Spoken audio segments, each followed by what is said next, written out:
கெட்டவங்க எல்லாருக்குமே கோபுரம் நிழல் கொடுக்கும். அதே மாதிரி மாமா எனக்கு மட்டும் இல்லாம அவரை திட்டுறவங்களுக்கு கூட நல்லவரா இருக்கணும்னு தான் நான் ஆசைப்படுறேன். அதனாலதான்ப்பா இந்த சொத்துக்களை ராமுக்கே கொடுக்க சொல்றேன்.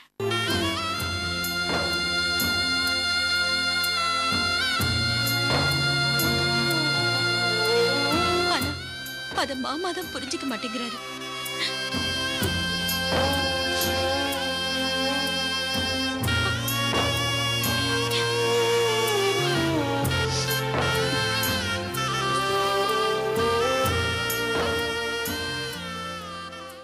நீ சொல்றத நான் கேட்கிறேம்மா. உனக்கு கொடுத்த சொத்துக்கள் எல்லாம் நீ அவனுக்கு தான் கொடுக்கணும்னு சொன்னா நான் அதை தடுக்க மாட்டேன். இப்பவே போய் எல்லா பத்திரத்தையும் அவன்கிட்ட கொடுத்துட்டு வா. நீங்க என் மேல இருக்கிற கோவத்துல இதை சொல்லலையே. உன் மேல கோவப்படுற அளவுக்கு என் மனசுக்கு தைரியம் இல்ல, என் உடம்புக்கு தெம்பு இல்லம்மா. நீ இப்போ பேசுனதெல்லாம் கேட்டுதான் நான் இந்த முடிவுக்கு வந்தேன். போம்மா, போய் கொடுத்துட்டு வா.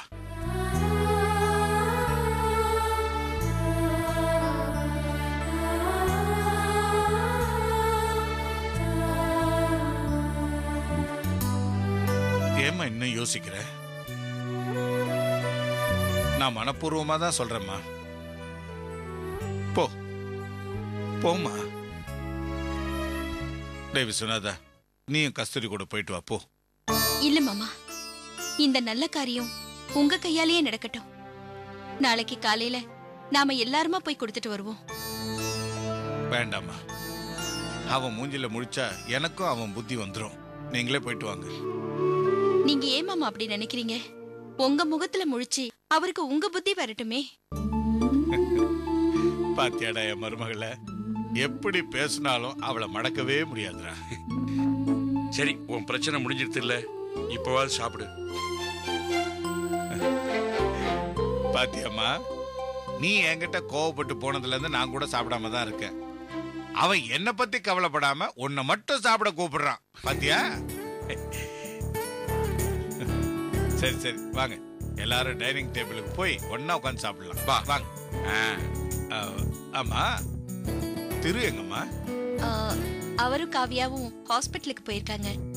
அவங்க வெளியில சாப்பிட்டு வரேன்னு சொல்லிட்டாங்க. நீங்க வாங்க. சரி வாமா.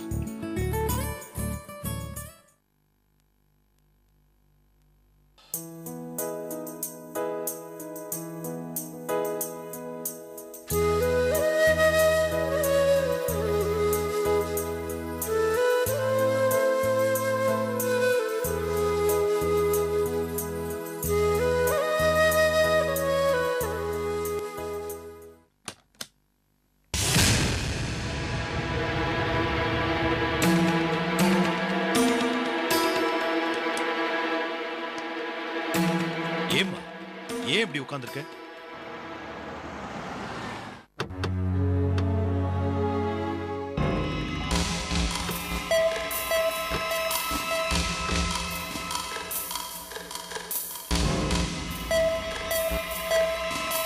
கஸ்தூரி, நீ ஆசைப்பட்ட மாதிரி அந்த சொத்து பத்திரத்தெல்லாம் மூஞ்சில வீசிட்டு வா.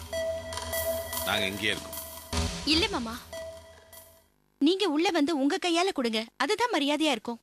அவனுக்கு என்னமா மரியாதை வேண்டி கிடக்குது? அவன் மூஞ்சில முழிக்கிறதுக்கு எனக்கு விருப்பம் இல்லை. எப்படியோ கொடுக்கணும்னு முடிவு பண்ணிட்ட, நீயே கொண்டு போய் கொடுத்துட்டு வந்துரு. போ அமிர்தா, நீ கூட போயிட்டு வாமா. போ. சரி அங்கிள். இல்ல மாமா, நீங்களும் வாங்க. டேய் மாசராமணி, கஸ்தூரி கூப்பிடுறாள், இவ்வளவு தூரம் வந்தாச்சு, வா. இல்லடா, அவனை பார்த்தாலே பரவாயில்ல, வா. வாங்க. பாப்பா, சொன்ன கேளுமா. ஏன் மறுபடியும் அதையே நினைச்சுக்கிட்டு இருக்க? இல்லடா, என்னால அதை தாங்கிக்க முடியல.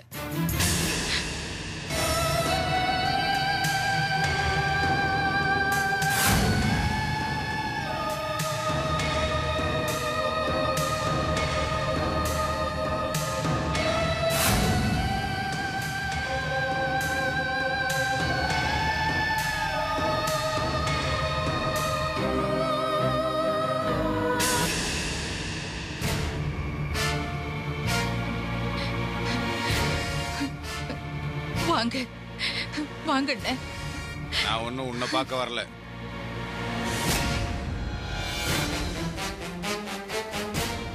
உன் புள்ள கஸ்தூரி சொத்தை கேட்டு கோர்ட்ல கேஸ் போட்டான். அதுல அவன் தோத்து போயிட்டான்.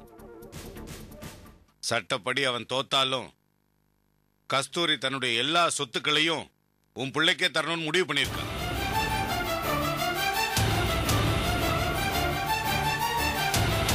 பிள்ளைங்க நல்லா இருக்கணுமேன்னு நினைச்சு ஒவ்வொரு அப்பனும் தன்னுடைய ரத்தத்தை சிந்தி தன்னுடைய இன்பங்கள் எல்லாம் திறந்து சொத்தை சேர்த்து வைக்கிறான். கடைசியில அந்த சொத்து அப்பனையும் பிள்ளையும் பிரிச்சு கோர்ட் வரைக்கும் கொண்டு போய் நிக்க வச்சிடுது. சேர்த்து வைக்காத அப்பன் செத்து போயிட்டா பிள்ளைங்க கண்ணீர் வடிக்கிறாங்க. சேர்த்து வச்ச அப்பன் செத்து போயிட்டா பிள்ளைங்க கணக்கு பாக்குறாங்க. இதுதான் இப்ப நடக்கிற உண்மை.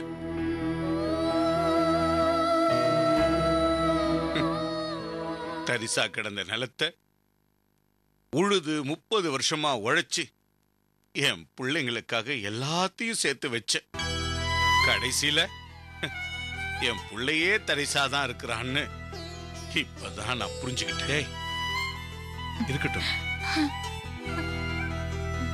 கொஞ்சம் அமைதியா இரு மாசிலாமணி. இல்லடா, என் மனசுல உள்ளதெல்லாம் நான் கொட்டி தீக்கணும். தென்னைய பெத்தா இளநீர், புள்ளைய பெத்தா கண்ணீர்னு கண்ணதாசன் எழுதுனது என் வாழ்க்கையில உண்மையாயிடுச்சு. இந்த பாரு மாசிலாமணி, வாழ்க்கையில ரொம்ப தூரம் கடந்து வந்துட்டோம். இதெல்லாம் இப்ப நினைச்சு பார்த்து பிரயோஜனம் இல்லை. நான் எல்லாத்தையும் மறந்துட்டேன்டா, எல்லாத்தையும் மறந்துட்டேன். கஸ்தூரி, அதை கொடுமா.